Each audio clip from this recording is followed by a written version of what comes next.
Hello again, welcome back to Asgard, and welcome back to Vintage Story. So since the last episode, I did a bit of mining. I didn't really find anything of interest, but did get us almost a couple stacks of basalt. Just a little bit of mining there. Got us a bunch of basalt stone, and I've been doing a bit of stuff around the village. I did actually end up smithing out, it was 8 picks, 6 hammers, 10 chisels. So we do have a lot of chisels. I've actually just been sticking them wherever I can fit them at the moment. I used about 1.5, getting a little bit more of this area done, bringing this down just a little bit. Just these sections, because they're pretty quick. I haven't done the wall itself as of yet. So just done these, but I figure if I can get all of these ran first, that's gonna be the most important part. That way we can kind of see in and out, and then I've got to do some kind of a top maybe to this, maybe an arched. I'm also probably going to end up running a walkway or an entrance out the back as well. So I'm still kind of debating about that. Now over here we have some baby pigs. I wanted to show you. We actually have 5 piglets, generation 1 piglets here. So she actually ended up having quite a few babies, as you can see. That's why I say that pigs are like by far the best source of meat and fat and stuff and leather as we move forward. Now we do still have a few days left before our fruit comes in. I think it's only like 2. It might even be less than that, but I wanted to get rolling on what we're going to be doing today. Now, at the moment, you can actually see my nutrition is setting pretty nice. Ended up getting a few more buckets of... She's brooding right now. I shouldn't go over there, but I did get a few more buckets of milk. Been just drinking that just to get our dairy up, and we actually have 23.4 HP at the moment, which is pretty good. But I do have, that is my generation 1 hen that I decided to keep. Also, we did have a fruit tree back here die. So we're just gonna chop this one down. One of our pink apples, which is fine. I wanted to slip back here too. This stack right here is all basalt stone. So we've got a bunch of basalt stone starting to kind of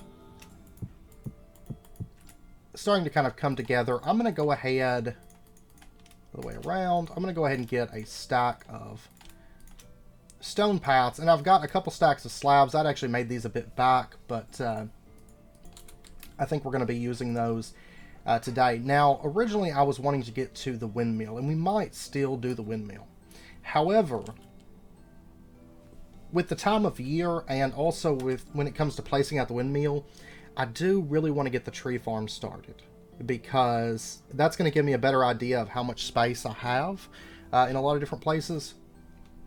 And it's also something that we really need. You know, we got those kapok seeds the last episode, and I really want to get those going this year. And I know if I start building the windmill is going to be great, because then we can get the cairn going, like actually going. And with the cairn going, then we'll actually start into making bread. We're going to go ahead and just run this back a little bit, because we're actually going to have our road. We're going to have a road come out here. And actually getting this bit of road ran, it's going to help us out, because it's going to allow us to get to where our 2 traders are just that much faster. But what I have in mind is I really want like a walkway that is basically flanked by trees. Let's trim this back slightly, and we're going to have those trees that flank it. I mean, there's going to be times where we cut down all the trees and it's not going to be as pretty walking through it. Generally, it's going to look pretty nice, you know, whenever our trees are in and everything. How big is this? I'll probably just end up flattening a lot of this. I do believe I might need a few more paths before we get to the slabs. I'll actually probably need another shovel. Which the hog pen, if we're going to have this main road that kind of runs through to here, I'm going to have it curve kind of in this direction. But we might end up shifting the pigs just a little bit more over in this direction. just to kind of get them away from that main walkway, just so that we can keep this area really nice and clean and beautiful. And I don't think a pit of hogs is probably the best thing for that, so I may end up shifting those slightly just so they're just a little bit out of view. But this road's going to kind of run up sort of behind where the warehouse is and kind of come into that sort of that little town center area that we've got started there at the large tree. So I'm thinking we'll end up having a back entrance to the bees that comes out like right in here. I'll have to cut away a bit of this pond, but I think I'm going to keep a bit of it. Maybe have the bee area come out onto like a wooden walkway that then plugs into the road, something like that. But originally I was considering, with the windmill, I was considering doing Hellhammer setups there. But then I was like, you know, it doesn't really make much sense for the windmill to be powering Hellhammers. So I do think we're going to save Hellhammer setups, which I'm excited to get to because I actually want quite a few. But I think for the windmill, we're only going to be using that pretty much to power the cairn. Just because it makes more logical sense, and we'll save the Hellhammers for inside of our main structure. So our large build area. Alright, but I think we're going to run the road out to like right in here, and then we're going to curve it. And then we'll have it kind of straighten out. And then it's going to be a fairly long straight stretch. I do believe. Let's see. You can kind of see the shape of the curve there. Which actually, I feel like this section is just a little too straight. Yeah, so we'll do something more like that. See, all that andesite, even though we've got a ton of it, it still comes in very, very handy with our stone paths.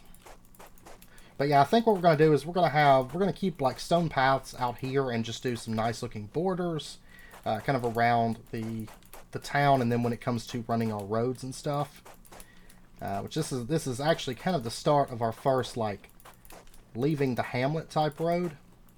Okay, so we'll have something that just kind of curves and sort of hugs around the lake, give a little bit extra space through here, because I think we're going to put something right here.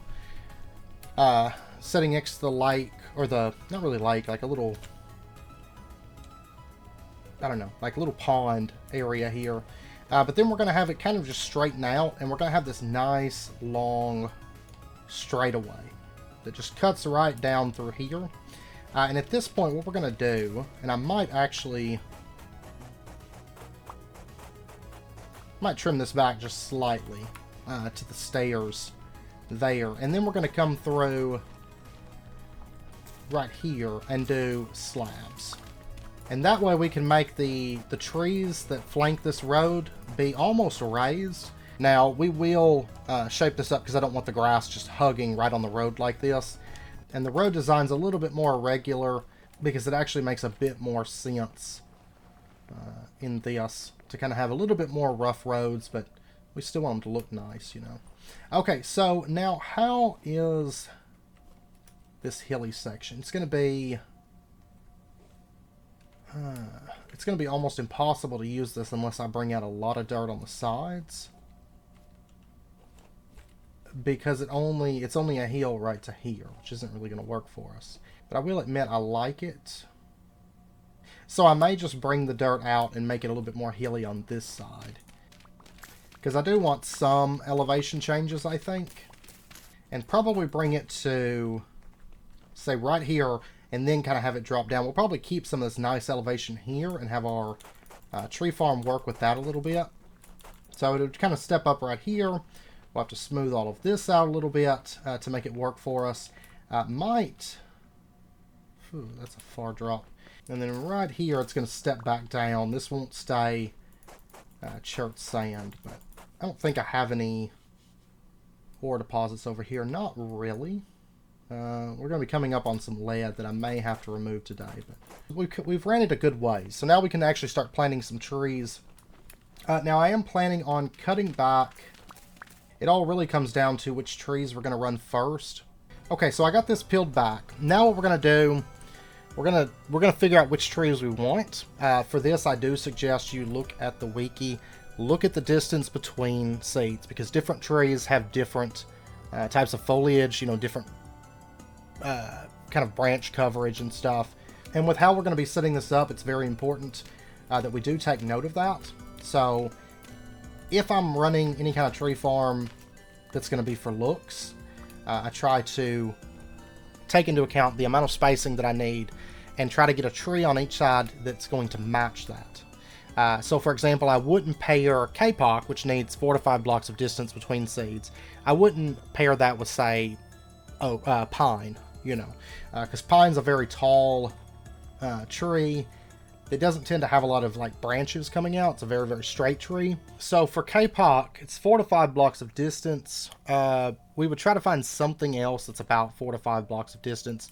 For example, maple. The only thing about maple is it has a lot of leaves down close to the ground, and I don't feel like I really want that for kind of the main walkway here. This right here feels weird where it dips down, dips back up. I may end up changing that and having this be a little bit more straight. And we're going to be planting these raised above where the road's at. So we could do a tree here, a tree here. There's 6 blocks, you know, between these. And then what we would do is just count out. We're going to give it maximum space. So we're going to count out 5, give it 5 blocks of space here. And then we'll do the same on this side of the road. And then we'll count out 5 more. Do the same on this side of the road. Might end up actually changing this to medium fertility just so it's a little bit darker. Okay, and this actually worked out fairly well. This has a tree at this end. Let's see if it matches. If not, I can bring that forward by 1. Yeah, we're actually going to bring this forward by 1. And that way it actually matches. The elevation's actually going to match from one end to the other. And there we go. That's going to be basically the layout of our trees. So, like I said, we're definitely going to be using kapok. The other tree that we're going to be matching with it, like I said, I don't really want to use maple. Birch is only about a 2 to 3 block distance. I think we're going to go with oak. So let's pop in. Let's grab our kapok. Of course, right now we only have the 1 kapok. So it's going to be a little bit of work to fill this area out. Of course, there's also larch is a tall, skinny one. Pine's a tall, skinny one. We'll probably pair these 2 together. Maple's really, really leafy, but it's about the same distance as kapok. Birch is 2 to 3, and walnut is 3. So we'll actually end up pairing together birch and walnut, larch and pine, and then maple will end up pairing with something, you know, down the road. I've got lots of maple wood, so I'm not in that big of a rush for it. We can just get that whenever we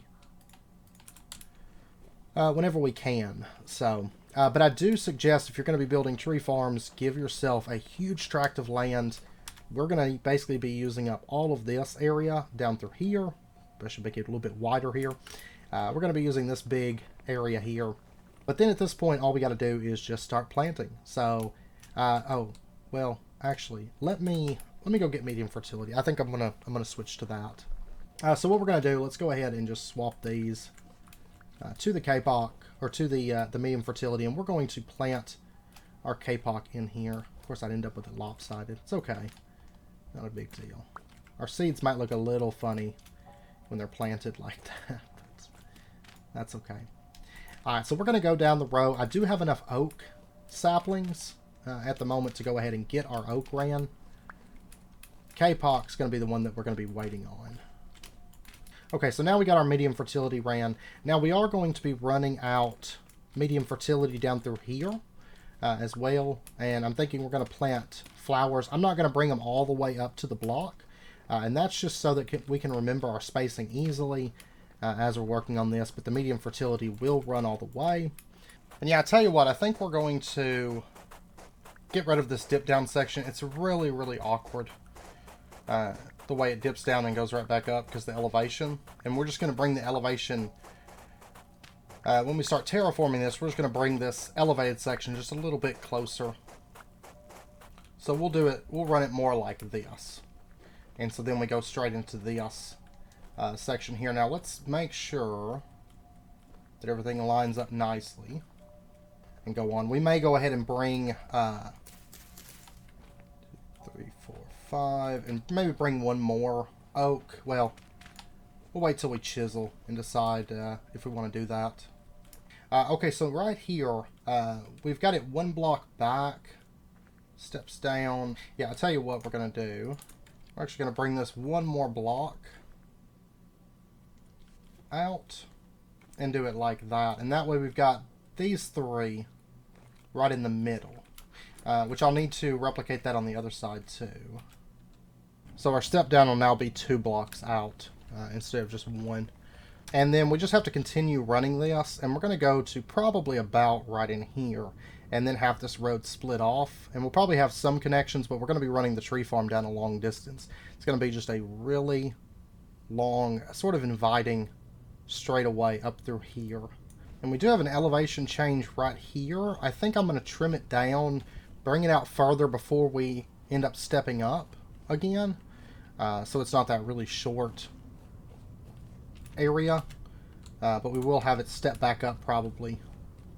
And then we can have this road basically come out, curve, and then that can wind down over to the traders and, you know, off in this distance, in this area. Down the road. We're not going to be running roads quite that far just yet. It takes a little bit, and we've still got a lot of roads within our town that need to be ran, of course. We shouldn't have all this like loose grass though, because we're going to be filling all this with flowers. Now as far as around this, what I'm thinking is bring this out so we kind of have like a 3 block space, because we're going to have like flowers and just decorations down through here. Might even throw in some bees just because we can. Plus they'll make a nice buzzing sound as we walk down through here. So that side's ran. I'm still leaving these spaces for right now, just till we get to the chisel work part. So we'll kind of walk up through here. I know it's awkward looking right now, but once we have trees and lighting and decoration, I think it's going to look good. Let me pop back home real quick. And give me just a second to figure out kind of what sort of chisel border we're going to run. Because we do have to bear in mind we can't chisel stone paths. So we're going to have to basically have the border be here, but have it still feel like, you know, you can walk on it. That's part of the road, and have it do sort of a smooth transition up to this point, and then have this chiseled all the way down. It's going to be a lot of chiseling, but I think we can actually do something that's fairly easy to chisel in mass. Okay, I've got a pretty good idea of how I want to do it. By the way, if you're doing something like that, like planning out like a chisel project before you get started, one thing that's really nice, especially something like that where you're not just like messing around with the chisel, it's really handy to go into your test world. I do highly suggest it. But in order to do what I have in mind, we're going to need a few resources at a couple different spots actually. Let me take a moment to gather up a bunch of heather. Because I was debating, in my test world, basically I built out a segment of what we've got going on right now, and then I messed around with the chisel for a little bit. It took me maybe 20 minutes. So not too bad, because I kind of look at the resources that we have access to and plan around that a little bit. And we're actually going to be, instead of mixing flowers, I think mixing flowers looks great. But I also think really uniform flowers looks really good too. And actually what I have in mind is going to be a really uniform section of just heather that runs down through there. I think it's going to be beautiful. How much heather? I got a little over 4 stacks. We have a tool vessel. What did we end up with? Oh, we got rusty gears and we got flint shovel. Toss that down. We don't want that. I did go ahead and I cleared out this ruin. Went ahead and just got all the sandstone, cobblestone, in case I need it. And then I got a little bit of chalk rock. Gathered up a bunch of chalk gravel and some bony soil. And we do have a food vessel here. We're going to go ahead and bust it. We got 15 rice grain. So that's pretty good, actually. At least it's something that we don't have. I would have preferred rice seeds, but... And I filled up on heather, so we've got 5 stacks of that. There's also dwarf fuzz here, which is actually a consideration. But I think we'll have to leave it for now. I've got some back at home, though. Oh, and by the way, my turnips and rye got hit by the heat pretty good this summer, because we did get up a little bit warmer. Not actually a big deal for us, because you can see we still get a fair amount of turnips. But we did get, the temperature did get up a little bit this month, so I know this isn't what we originally intended to do this episode, but I figured it was important, and I do kind of want to get it underway, because if we don't, this is going to be a lot tougher to do during the winter than building windmills or working on the inside of the area. I know in the fall we have to get animal pens, especially this one, and we will, no doubt.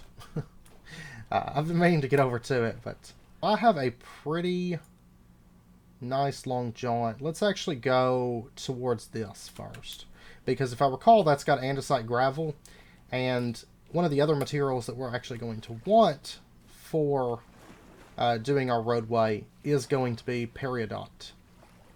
Peridotite. So we're going to see if we can get 2 birds with 1 stone by heading there first, and if not, then we can swing over and hit up the andesite gravel range that's over there. But I'm thinking that we can get it all in one nice spot. I see the light of a trader off in the distance, so I'm headed over there. I've came a good ways at this point. I'm probably over halfway. I ended up going around the mountain and then curving back, kind of on accident, but I saw some larch. I did manage to get a larch seed, and I did break a tool pot and got a rusty gear and a copper axe. So I'm steadily filling up my inventory just trying to get over here. We got blue clay. Let's see what he's got. He is a furniture trader. Nothing great, but we're going to go ahead and mark him. I should have brought my mining bag, but it totally slipped my mind when I was running out the door. And that's fine. It's not a big deal, but would have been nice. There is granite sand. I'm planning on filling up my inventory, though. We're starting to come into the peridotite area, though. But I'm going to continue up to kind of where we found that big area. Yeah, there's sand. I want, for what I have in mind, though, I actually want the stones. So, there's andesite sand here. Next to the peridot. Yeah, let's just take it from here. We're still a ways off. But this is a little bit closer. I don't know if we're going to have enough, though. That's the only concern. But maybe we'll find some more, like, patches around in here. Okay, we got almost 2 stacks, which actually isn't that bad. It's a bit less than what I was aiming for, but of course I do still need...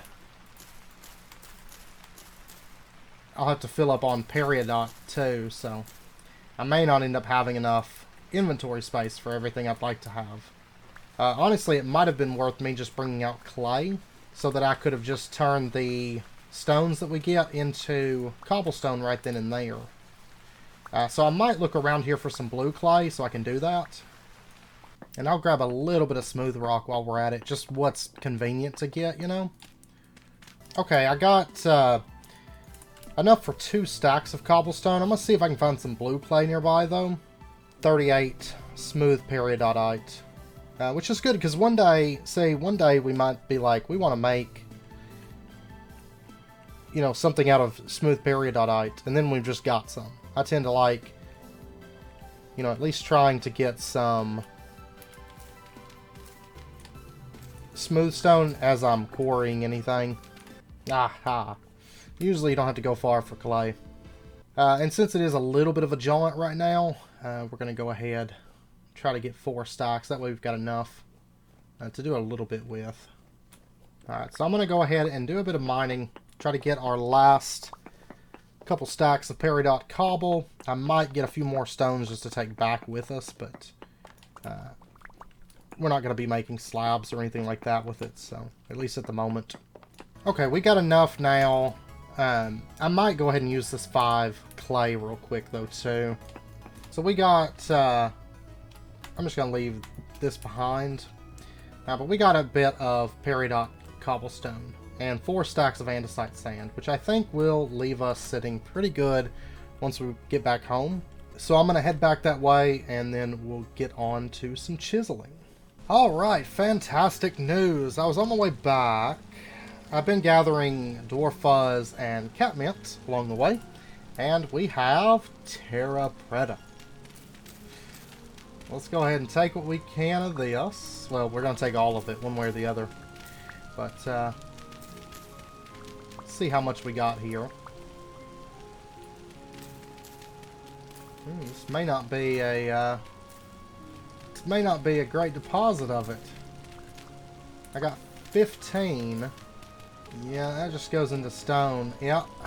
I think that's all we're gonna get out of that one is 15. But I'll keep my eyes peeled. Maybe we'll find another deposit of it. But let's go ahead and do a stack. We're gonna lay out a stack of cobblestone. And we're gonna run around and just turn all of these into chiseled blocks. It does take a little bit, but we're going to have a stack of these. That'll go pretty far towards getting us started with this. So we've got 64, and they are chiseled blocks. And then we're going to do the same thing, once again, with andesite sand. Okay, these should all be changed over now. So I'm going to go ahead and take all of these. And then we're going to have to get ourselves a stack of slate cobblestone. I've got to expand their fences. And then once again, we're going to do this exact same process with the slate cobblestone. Okay, so we're going to take our slate cobblestone. We're going to put this over top the andesite, just like that. Turn all of those into molten material. And then we're going to go ahead and add the periodite as well to this one. Because we're going to be using 3 materials for this border that runs down through here. And then we'll go ahead, start here, and just run this on back a ways. I'm going to use like 32. And that way I can do 32 on the other side as well. Starting here. So a stack's not going to get us all the way down, but it'll get a start on it. So there we go. And we'll do just a little bit of chiseling on camera. Let's go ahead. We're going to go ahead and just clear out a bit of this. We could go ahead and clear all the way down, but I'm at least going to clear a ways down, maybe to here. And then we'll come across and do the same thing on this side. And usually with something like this that I'm going to be chiseling a bunch, like a roadway, for example, I don't want to do anything too crazy. That's going to take me just a massive amount of time. So actually what we're going to do, we're going to select 2x2 and we're going to grab our periodite. Let's go with 4x4 for this. And we're going to go ahead and just go down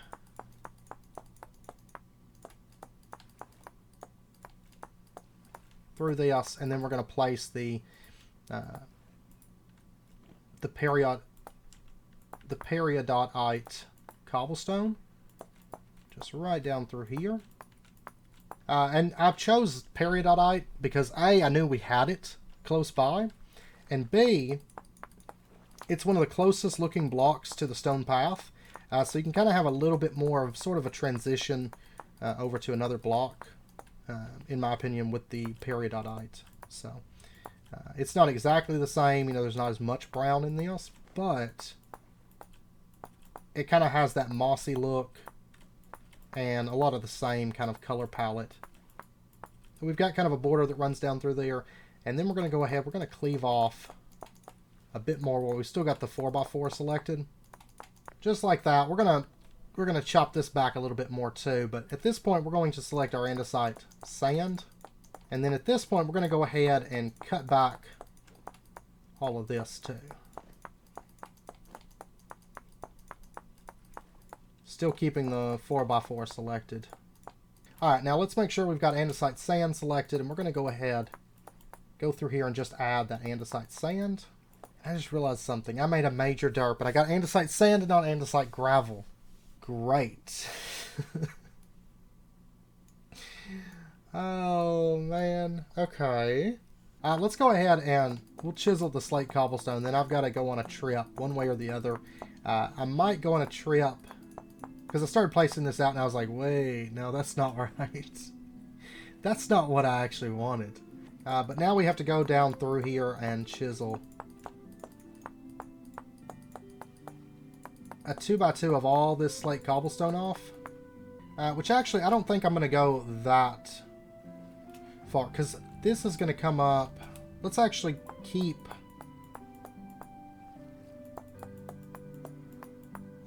that. So we're just going to chisel down 3 deep on the 2x2. I think. I may change my mind once we get the gravel over here, but I cannot believe I did that. I was so close to the gravel. And then I settled for sand instead. But yeah, I know this is a little bit different than what we were originally planning on doing today. But I would like to try to take at least some small advantage of my kapok sapling this year. And if I let time get away from me, because I won't plant it just in a random place. I want it to be in our actual, what's going to be our tree farm. Alright, so there we go. We've got that all chiseled back. Alright, I ended up deciding to just hoof it, which I'm actually going to this one here. It's not that far of a run, because I wasn't really gathering much. I did stop to gather cornflowers. Actually, I see a trader off over here. I didn't bring my gears with me, but we might check that out. But here we go. We have reached Andesite Gravel. So I'm going to gather up a bit of this. And also, let's pop over and check that trader real quick. Latte Volute. We will take that. Oh, metal parts for 2 gears. That actually, this is a commodities. Cassiterite. Alum. Got lime. Peat bricks. Okay. That's actually insanely good. 2 gears for 4 of them. That's insane. We don't have any ruins nearby, do we? Like, I'm half tempted to make the run back up here just to buy that. I wasn't anticipating running into a trader, or I would have brought gears with me. I don't know. I might poke my head around and see, but at the very least, at least we know that he's here. Because that would be an awesome price on metal parts. You know, I mean, his inventory is going to change, but at least we know he's here. And he's got some pretty good stuff. He's actually, I think commodities is the one that can sell parchment too. So we'll definitely be back over here to check his inventory from time to time, because I'd like to get my hands on some parchment here pretty soon. Okay, I just got back over. I did loot 2 ruins down there, but I didn't get any rusty gears. I got, one was forage and one was food, and I got flax grain and some bamboo stakes, but not enough to really do anything with. Okay, so let's go ahead. We're going to be going down the line and adding andesite gravel to all of this. Still cannot believe I did that. And went all the way over there and ended up with andesite sand. Like, not even remotely what I meant to grab. Okay, let's go ahead and select that. And we're going to set this to probably the 4x4. And then we're just going to go through and add this in. Basically separating the peridot and the path from this slate cobble that we've got. And then we'll do the same thing on the other side, of course. Okay, so just like that. So we kind of have the start of our path. Oh, let's go check our fruit tree real quick. We have a yellow apple tree with a ripe fruit. So let's go ahead. Hold right click. Put these right up here. And we're going to go around the tree and just harvest all of this. I still have to check the pink apple tree that's over there and see if that one has put on fruit yet. It was a little bit behind this one, if I recall. But we got 43 yellow apples, which is not bad. They're 80 saturation, fresh for 2 days, and we can turn them into, of course, apple juice. And then, of course, we can also make jelly with them as well. I don't know if we want to do juice or jelly with it. Juice with it. The reason being is I don't have any more crocks made up right now. I did do a little bit of clay work between episodes, but I spent that time, I was making some more storage vessels, and I was making ingot molds. So, alright, this is done. We're going to go ahead and release that. Move this off to the side. I've got to move a barrel down here, so I'm just going to have it sit off to the side for now. We'll be fine. And each bowl of this is 200 saturation. So, not bad. We'll just store that in there. 1.1 days, and we'll have the pink apples come in. So, alright, now at this point, let's go ahead. Let's take a look at the recipe for the wooden pan. There we go. We'll grab that. And let's grab some of that andesite sand we got on accident. And we're going to set this up like right there is fine. We're going to take our wooden pan and just right click that. And then all we got to do is right click this, and basically what we're going to be doing is panning to see what we can get out of the gravel. Now a lot of times, or the sand, you can do sand or gravel or bony soil.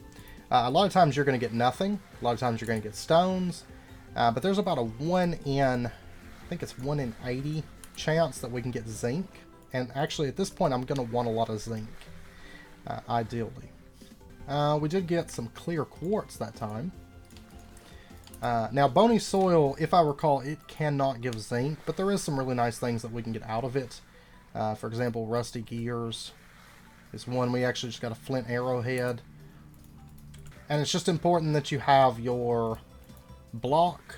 Make sure that it's outside the water. We got a rusty gear out of that one. Make sure that it's outside the water, because if you have it in the water, it will break the first time that you take a piece off of it, and you won't get the block back, you know. And you have to make sure that you're standing in water and you have the wooden pan. Beyond that, you know, you can just get kind of free materials. Like I said, it has to be sand or gravel, but beyond that, there's no real limit. Any kind of sand, any kind of gravel.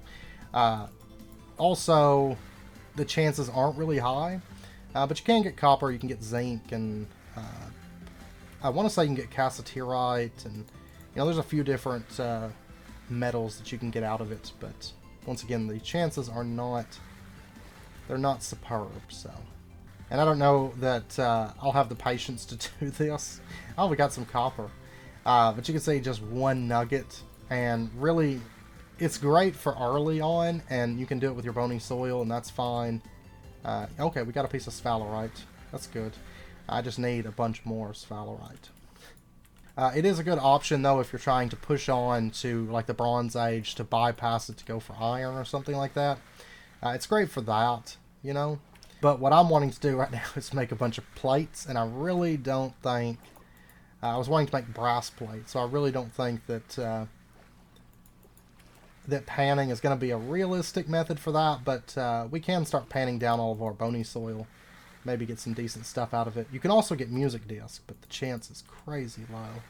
Oh, our sow's ready to mate. She had 5 babies. A few days later, she's ready to mate again.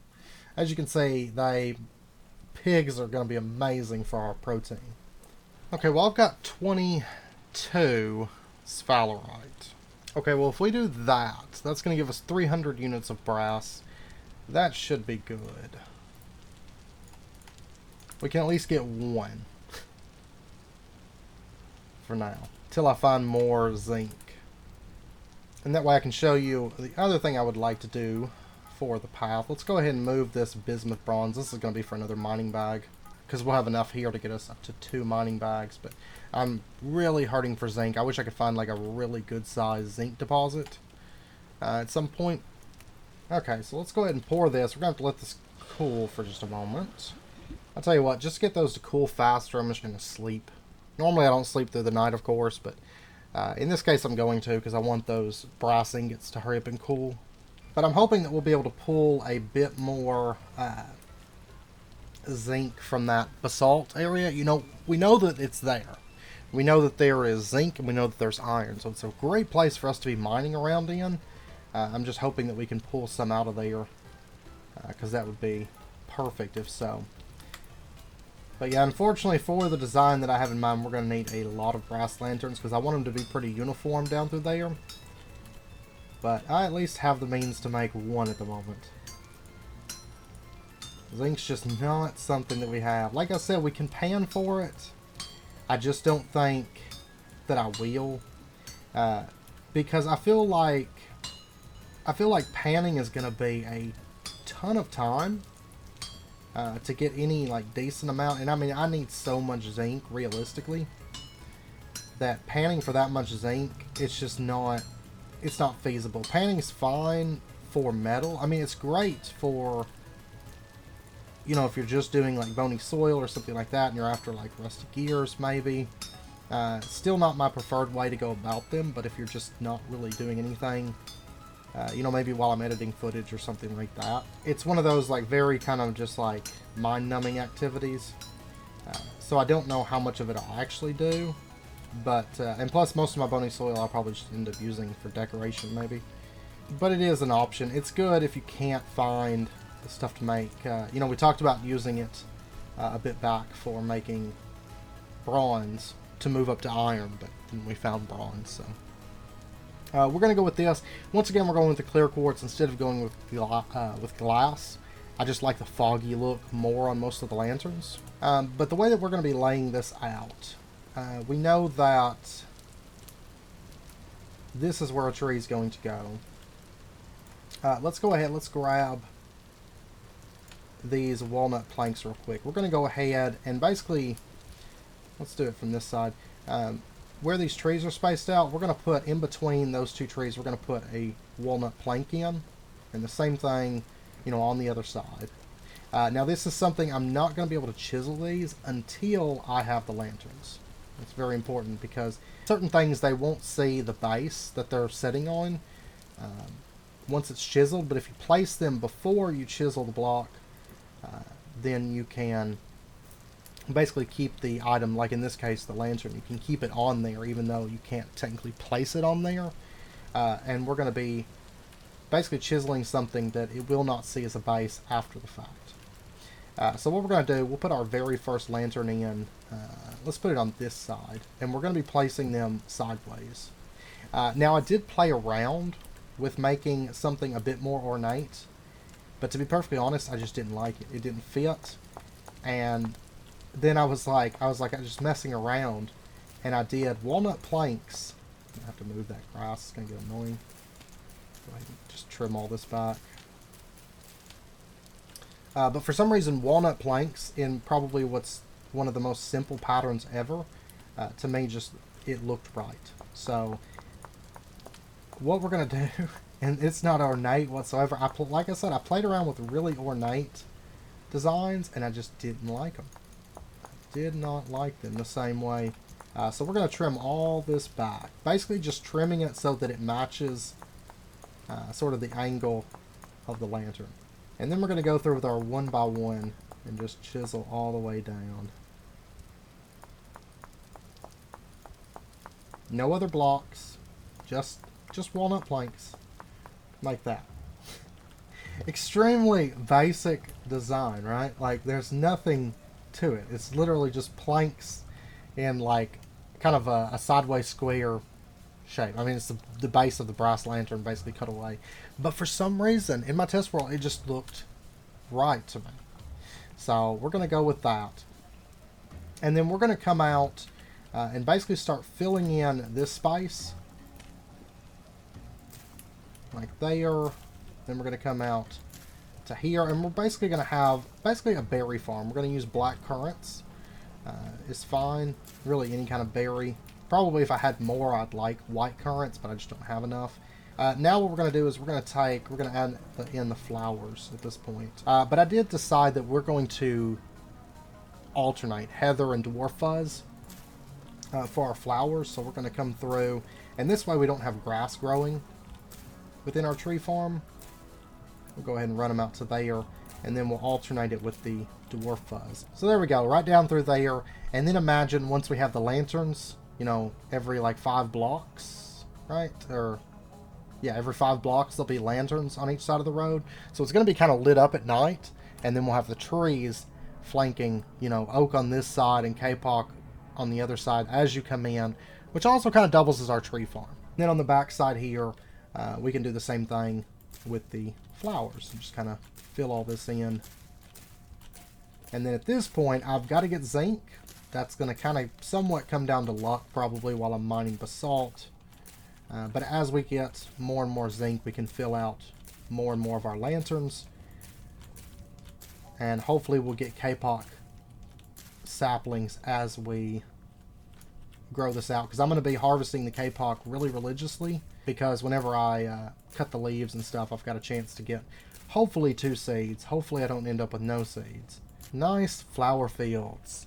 This is going to take quite a few stacks of heather and dwarf fuzz, but it's fairly common, so not too worried about it.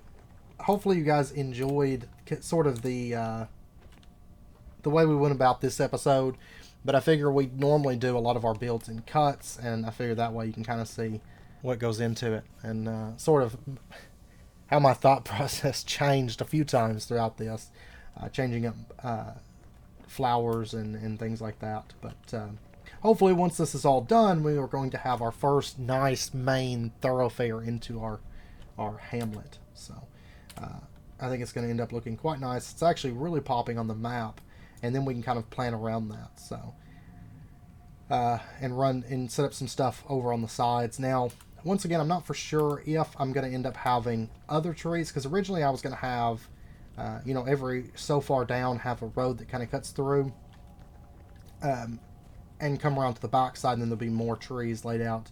Kind of the same thing, but then I feel like it's going to be this huge nest of roads kind of hidden behind the main entryway here. So I do think I may just try to mix it up on other big roads, because we're going to want a road that kind of runs up to the north. Probably won't have one going to the east because that's where Copper Mountain is, but we will have one that runs down through here, and we'll probably have maybe another one that goes up to the north, so maybe one that goes up here and one that goes up along this side. So we could have like 2 trees per road. And we got to actually put in a proper road, finally. Anyways, we're going to end this episode out here. I am going to probably spend the next month or 2 months just doing some chisel work, because we have a lot of stuff around the base. I've got a lot of chisels made up right now. I would like to just focus on chisel work. I don't really need more fruit. I'm good on fruit for this year.